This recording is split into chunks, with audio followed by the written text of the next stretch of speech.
All right, so it's been almost a week since I posted a video on my channel where I burned a hanger box of 2020 Topps Series 1.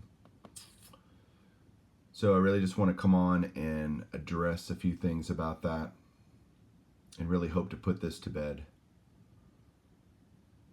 So there's a segment of you guys out there that are going to watch this video, and there is literally nothing I can say to change your opinion of me.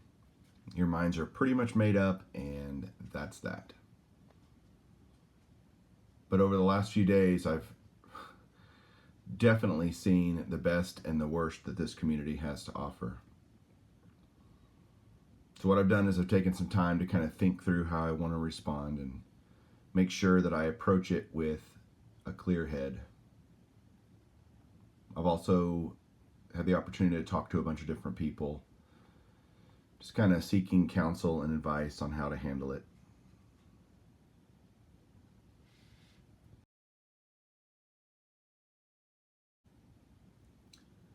So 2 questions have been most asked of me by a bunch of people, and I think they're fair, so I want to try to answer them. Number 1, pretty much, why did you do it? Why did you do that?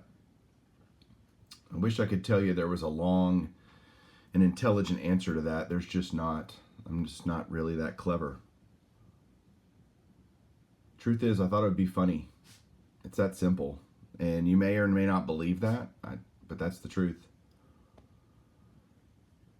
The second question people have been asking is, well, why did you take the video down? Why don't you stand by it? Well, that's an easy answer. I saw the reaction it was getting and just realized I completely missed the mark. A few people saw the sarcasm in it, but most just perceived it as a complete disdain for collecting and the entire community. So I decided to take it down.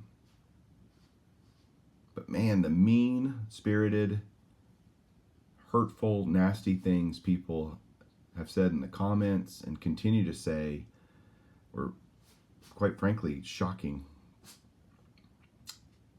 Many of those people that have been making the vicious comments have probably never even seen any of my other videos, and I can promise you they don't know me personally. There's no question it was wrong of me to post that video, and I regret doing it. No excuses. It was in poor taste and disrespectful.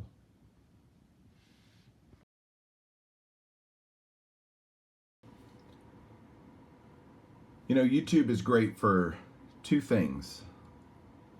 It's a great source of information, and it's a great source of entertainment. It covers a lot of different topics on YouTube, including sports cards.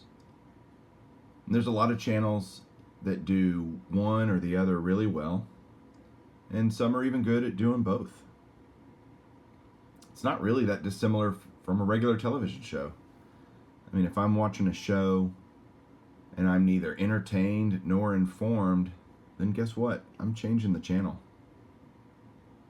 There are literally hundreds of other shows for me to choose from where I can find what I'm looking for. And my channel's no different. I mean, if you don't find my channel either entertaining or informative, then please just change the channel.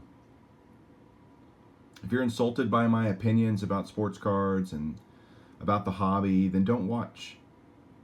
If you're put off by the way I come across, then go find somebody you like. There's a reason people typically watch different news channels. It's because they agree with one's opinions more than another. And if you prefer watching one, then you're probably going to hate watching the other one. It's not that one of them is good and one of them is necessarily bad.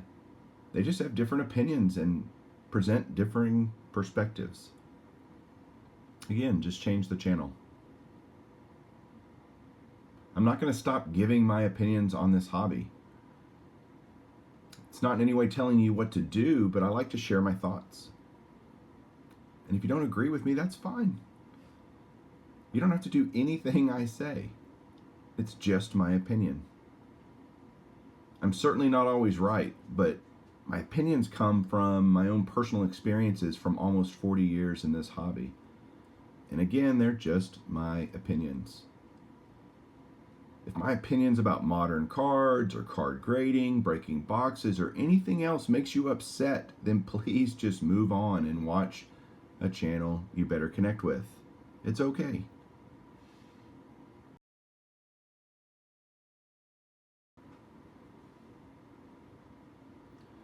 Something else over the last few days has just been shown to me, and it's really interesting. You know, we have this utopian vision of where everyone in the sports card community gets along. And I really wish that was possible, but it's simply unrealistic. We're dealing with human beings here, and we all come into each day of our lives with personal biases and our experiences and our worldviews. We will never agree with everyone about everything. So whether it's my demeanor or my personality, my attitude, my tone, my beard, or even the shirt I'm wearing, there's a segment of this community that do not and will not ever like me. That's okay. Change the channel. I mean, there's several sports card channels that I don't particularly care for any number of reasons. And guess what? I don't watch those channels. So now I'm going to give you guys a little sociology lesson. Hopefully we can learn something here. Some of the comments over the last few days have referred to my inner circle as if that was a bad thing to have. But let me kind of illustrate something for you. Watch out, Vlad. I'm going to put something right here. I don't know if it'll stay there, but I'll just hold it. So first thing, you got the really big circle. And that includes everyone you know inside that circle. Inside that are smaller concentric circles that represent the closeness of relationships to you. As you get to know people, you find their common interests. They kind of just move closer and closer to the center. See, it's important to remember that to develop deep and meaningful friendships, it takes a huge investment of time and intentionality. It usually doesn't happen quickly. And since we all only have a certain amount of time to dedicate to this hobby, that means that only a few people can be in your innermost circle. These are your closest hobby friends, the ones you connect with the most. I'm thrilled to say that I have that I have a group of guys that mean a lot to me, that I value their opinions, and they're not afraid to tell me the truth. In fact, I've had several of my inner circle friends let me know that they didn't like the video or they didn't think it was very funny. I appreciated that. I appreciated the way they handled it, and I respected them for it. And really, I hope that you have that too. I hope you have your own inner circle of guys that you connect with in a special way, because it makes this hobby so much more fun. Now, the bad part about that is, sometimes the hobby circles don't overlap. It's not impossible for that to happen, but it's not usual. We all have things we like and things we gravitate towards, and there's nothing wrong with that. But that doesn't mean that the circles have to clash either. We can certainly be civil. I mean, this isn't West Side Story where we all have to be rivals. There's plenty of room at the cardboard table for everybody.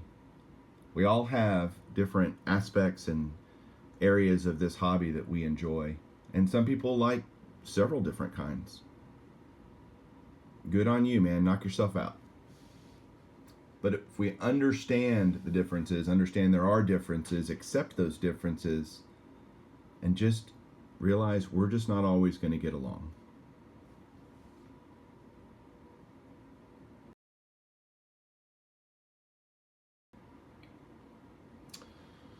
All right, so now what? Well, I have given this a lot of thought too. A lot of people that I've talked to over the last few days have told me just kind of keep doing what you're doing and no big deal. But the reality is I just need a break. I spend a lot of time doing YouTube, and I'm just kind of burned out on making content. I mean, clearly that's true when the best idea I can come up with for a video is to burn a box of 2020 Tops. I really hope all of you guys can just get back to doing your normal stuff, because enough has been said about me. You know, I don't know how long I'm going to take a break for. I don't know how long it'll last. But if you need to, but you can find one of the 600 videos or so on my channel that you haven't seen yet. So have fun with that. I'll still be watching content and watching videos, and I'll certainly still be collecting. And if you have my phone number and you want to chat, then by all means, give me a call, give me a buzz, send me a text. Love to talk to you. So until next time, keep collecting.